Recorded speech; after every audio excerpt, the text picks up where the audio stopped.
Thanks for being here. We've been working together about a year now, and along the way, you told me that you're living with Lynch syndrome. I thought to myself, we have to share this with others. It's just so important.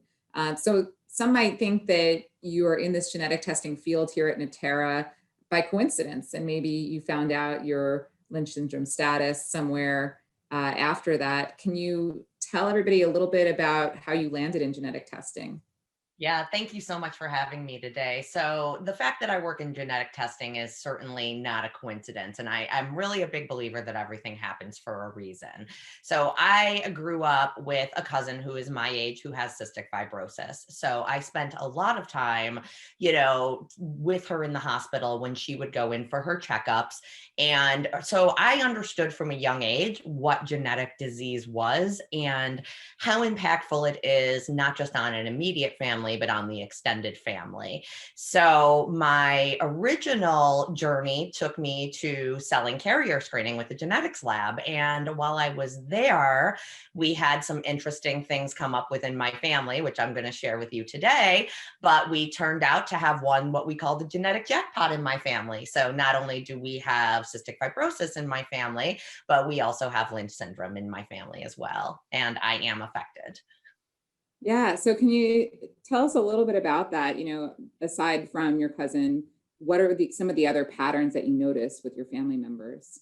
Yeah, absolutely. So I grew up knowing that my grandmother had cancer. But when I would ask my mom about it, she would say, well, they really didn't talk about cancer back then. And it was some kind of lady cancer, something with her lady parts. And I was like, okay, well, you're young. You don't really need to know or dig too much deeper, right? Well, fast forward, and my maternal aunt actually had bilateral breast cancer. So, when she developed it, while there was panel testing available, most physicians really only knew about BRCA1 and 2. And since it was a breast cancer, they screened her for BRCA1 and 2, which came back negative. Well, fast forward a few years, and the same aunt develops uterine cancer. So then we start digging in deeper into grandma's history, and it turns out grandma didn't have a lady cancer at all. Grandma had colon cancer. Turns out men and women have those. So basically, with that, the doctor said we absolutely need to run a panel that includes Lynch syndrome. So my aunt was actually diagnosed with an MSH6 mutation, which led my mother and myself to get tested. Well, by the time my mother got tested, she actually already had uterine cancer that had spread to her ureters, and she did not know it.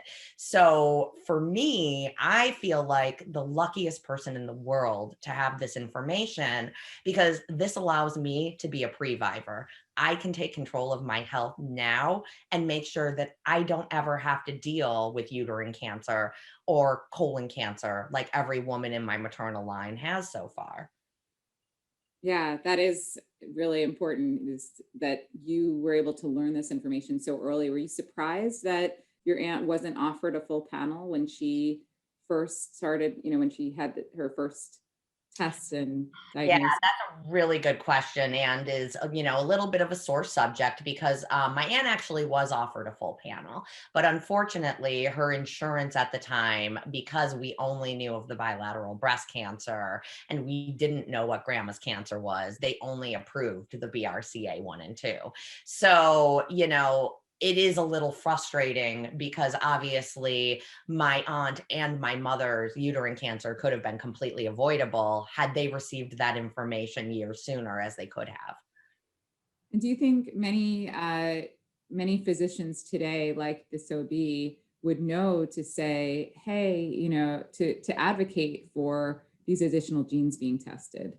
Everybody at the time really started to know what BRCA was because of what we call the Angelina effect. Once Angelina Jolie was found to have her mutation and did her double mastectomy, now people tend to know what the BRCA gene is.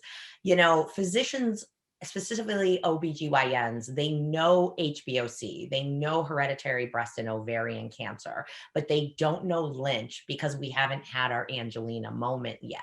And, what's really interesting is a lot of OBs, when they think of Lynch, they think it of only colon cancer, but over 50% of women with Lynch syndrome actually present with a primary gynecologic cancer prior to a colon cancer.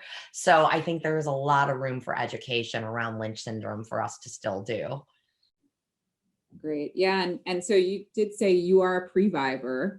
And so there is that doesn't just mean you have, a rubber stamp and you're on your way. Can you tell us a little bit more? What does it mean to be a previvor, living with that information for you, and how does that affect you every day?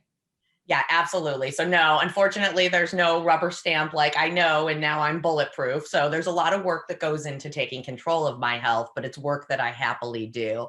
So I get colonoscopies every year because my insurance will cover it every year. And as we know, colon cancer is incredibly preventable. If you find a polyp, you remove the polyp before it becomes cancerous. On top of that, I do opt to do endometrial biopsies. I have my cervical stripe checked once a year to make sure everything looks good in my uterus. Because I have the familial risk of breast cancer, I also do breast MRIs. But, one of the most important things that I'm really considering in my life right now is that I recently had my first son, and, really determining if we're going to have a second, because once that decision is made and it's determined, as my provider so nicely said once, and I laugh every time I say it, but when I'm done putting occupants in that uterus is coming out, because after that point, it doesn't serve me a purpose and it's only a risk for me. So that is something that I will very happily, personally, my decision, schedule a hysterectomy so that I don't have to worry about uterine cancer. But there are a lot of different things depending on the mutation that you have that you can do to take control of your health. Yes, there's a lot that you do. What do you say to providers who might think, I don't know what there is for me to do? How do I support somebody with Lynch syndrome? Yeah, that's a really great question. And I think the most important thing for them to know is that they're not in it alone. We have this amazing community of genetic counselors, and almost every lab that offers this testing offers free genetic counseling for patients. So I was very fortunate that my provider was fantastic and really knew how to manage this. But before I even saw her, I had a comprehensive genetic counseling session done with the lab that ran my test. And I walked away with next steps to discuss with my physician specifically so that I could be educated and I could be empowered to take control of my health. So, Jen, this is a lifelong journey for you. How do you stay connected to others and continue to share this? Yeah, that's a great question. So I think advocacy groups like Alive and Kicking are so important. It makes you realize that there are other people that are going through exactly what you're going through. And we all have the opportunity to learn and to grow and to support each other together. So I am so thankful that advocacy groups like Alive and Kicking are out there to support us. Great. Thanks, Jen, for being here today and for all that you do for Natera. I know your team is lucky to have you. So we look forward to sharing more. And I feel very lucky to be at Natera. Thank you so much, Haley. To learn more about hereditary cancer testing with Empower, visit us at natera.com.